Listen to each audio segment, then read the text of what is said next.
Hello साथियों, good morning. आप सभी का स्वागत है स्टूडेंट सपोर्ट यूट्यूब चैनल पर। आज हम लोग बात करने वाले हैं एचएपी के मोस्ट इम्पॉर्टेंट की सीरीज में। आज क्वेश्चन नंबर हमारा तीसरा है। तो चलिए क्वेश्चन नंबर तीसरा क्या कह रहा है इसको हम देखेंगे, लेकिन आपसे एक गुजारिश है कि आप वीडियो को पूरा देखिए, तभी आपको चीज़ें समझ में आएंगी। और आप आधा अधूरा देख के चले जाएंगे तो आधा अधूरा ज्ञान हमेशा दुखदायी होता है और नुकसानदायक होता है। तो चलिए अब हम शुरू करते हैं अपने टॉपिक को। आज का हमारा जो क्वेश्चन है वो है describe the structure action of stomach. सभी को क्लियर दिख रहा होगा।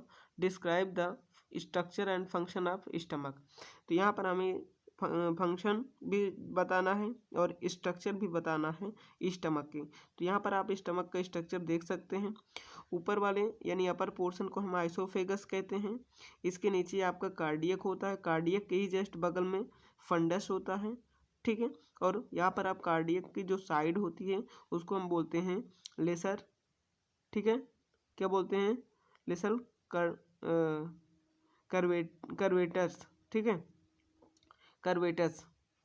कर्वेचर, लेसर कर्वेचर बोलते हैं इसको, बॉडी बोलते हैं। ये आपका पाइलोरस या पाइलोरिक एंट्रियम है, ठीक है, अट्रियम। इसे हम ग्रेटर कर्वेचर बोलते हैं और ये है ड्यूडेनम। तो इतनी बातें आपको अगर समझ में आ गई हैं, आप इसका स्ट्रक्चर बनाना सीख लीजिए, ठीक है। अब हम बात करते हैं स्टमक के बारे में, तो ध्यान से देखिएगा, ठीक है। स्टमक होता क्या है? It is a dilated portion. Dilated मतलब क्या होता है? दो भागों में बटा हुआ पोर्शन, ठीक है, ऑफ द एलिमेंट्री कैनाल।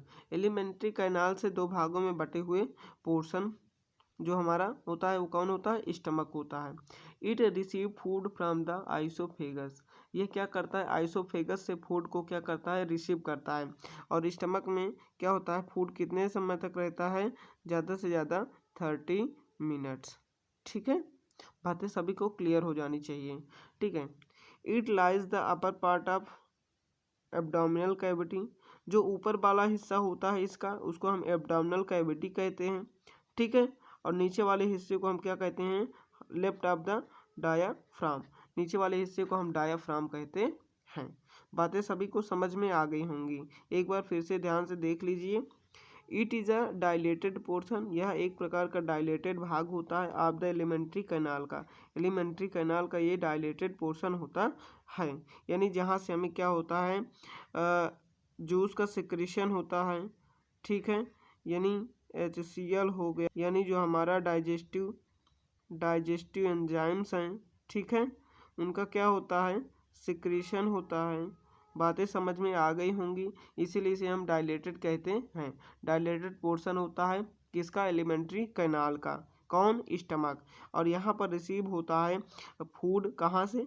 आइसोफेगस से फूड का क्या होता है? यहाँ पर रिसीव होता है, ठहराव होता है, रुकता है, ठीक है। It lies the upper part. इसके हम ऊपर वाले पार्ट को क्या कहते हैं? एब्डोमिनल कैविटी कहते हैं। और नीचे वाले पार्ट को हम बायां हाफ डायाफ्राम कहते हैं, यानी हम इसको कहते हैं लेफ्ट हाफ ऑफ डायाफ्राम। बातें सभी को समझ में आ गई होंगी। अब चलिए हम इसके बात करते हैं पार्ट के बारे में। तो यहाँ पर आप देख सकते हैं इसको 5 पार्ट में डिवाइड किया गया है। 2 सरफेस होता है, एक एंट्रियम एक पोस्टीरियर, ठीक है, या एक एंटीरियर सरफेस और पोस्टीरियर सरफेस। एंटीरियर का मतलब होता है अपर साइड, पोस्टीरियर का मतलब होता है बिलो साइड। बातें समझ में आ रही होंगी। 2 बॉर्डर्स होता है इसमें, एक अपर बॉर्डर्स जिसे हम लेजर कर्वेचर कहते हैं, और लोअर बॉर्डर जिसे हम ग्रेटर कर्वेचर या अपर कर्वेचर कहते हैं, लेजर, ठीक है। बातें समझ में आ गई होंगी, ठीक। इसमें फंडिस होता है, फंडिस कार्डियक के जस्ट लेफ्ट साइड में होता है, बॉडी उसके नीचे होता है, और पाइलोरिक एंट्रम जो होता है वो नीचे होता है। तो ये है इसके पार्ट ऑफ स्टमक। बातें सभी को क्लियर हो रही होंगी, ठीक है। अब चलिए हम बात करते हैं फंक्शन के बारे में, ठीक है। तो ध्यान से देखिएगा, इसको नोट कर लीजिए। अब यहाँ पर हम फंक्शंस 5 पॉइंट हैं, पांचों को समझेंगे, ठीक है। तो पहला फंक्शन क्या होता है? पहला कार्य क्या होता है स्टमक का? It temporary store the food. यह क्या करता है? भोजन को टेम्पोररी स्टोर करने का कार्य करता है, ठीक है। मैंने आपको बताया था कि ये 30 मिनट तक क्या करता है? फूड को स्टोर करता है। क्या करता है? स्टोर करता है। ठीक है। दूसरा पॉइंट है the gastric juice help in chemical digestion, और इससे निकलने वाले डाइजेस्टिव जूस होते हैं या गैस्ट्रिक जूस होते हैं वो क्या करते हैं, केमिकल डाइजेशन में हेल्प करते हैं। बातें समझ में आ रही होंगी। और फिर तीसरा है gastric mucosa produce intrinsic factor. जो इंट्रिंसिक फैक्टर होते हैं वो कौन प्रोड्यूस करता है, गैस्ट्रिक म्यूकोसा। ये कहाँ पे पाया जाता है, ये स्टमक में पाया जाता है। बातें समझ में आ रही हैं। यानी यहाँ पर कहने का मतलब यह है कि जो गैस्ट्रिक म्यूकोसा है वो इंट्रिंसिक फैक्टर को क्या करता है, प्रोड्यूस करता है। अब इंट्रिंसिक फैक्टर क्या करेंगे, आपके डाइजेशन में हेल्प करेंगे। बातें समझ में आ रही हैं कि नहीं। ठीक, डाइजेशन में क्या करेंगे, हेल्प करेंगे। ठीक है। अगला पॉइंट है which is essentials for the absorption of vitamin, जो कि क्या होता है, विटामिन B12 के एब्जॉर्प्शन में जो हमारा इंट्रिंसिक फैक्टर होता है वो क्या करता है, मदद करता है यदि उसको आवश्यकता है। ठीक है। यानी आपके शरीर में यदि विटामिन B12 प्रेजेंट है तो उसको एब्जॉर्ब करने के लिए गैस्ट्रिक म्यूकोसा की ज़रूरत पड़ती है। बातें समझ में आ रही होंगी। ठीक है।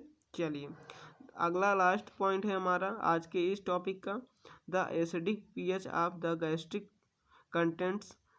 ठीक है। Check bacterial activity. जो हमारा एसिडिक pH होता है गैस्ट्रिक एसिड का, ठीक है, ये गैस्ट्रिक जूस का, बातें समझ में आ रही हैं, गैस्ट्रिक जूस का। ठीक है। उससे ये क्या पता चलता है, बैक्टीरियल एक्टिविटी वहाँ पर हमें पता चलती है। तो ये था आपका छोटा सा टॉपिक, लेकिन आपके लिए ये बहुत ही इम्पॉर्टेंट है। इम्पॉर्टेंट क्यों है, आपके जो भी फाइनल एग्ज़ाम्स होंगे उसमें ये 10 नंबर का पूछा जाएगा। बातें समझ में आ रही है। तो अब आपको करना क्या है, आपको करना क्या है, आप इसको नोट कर लीजिए। ठीक है। और अच्छे से एक बार 2 बार आप इसको देखिए, लेकिन ये तीनों चीज़ें करना मत भूलिए, लाइक शेयर और सब्सक्राइब। मिलते हैं नेक्स्ट वीडियो में और अच्छे टॉपिक के साथ और अच्छे बेहतरीन एनर्जी के साथ। आप लाइक करेंगे तो हमें एनर्जी मिलेगी। Thank you.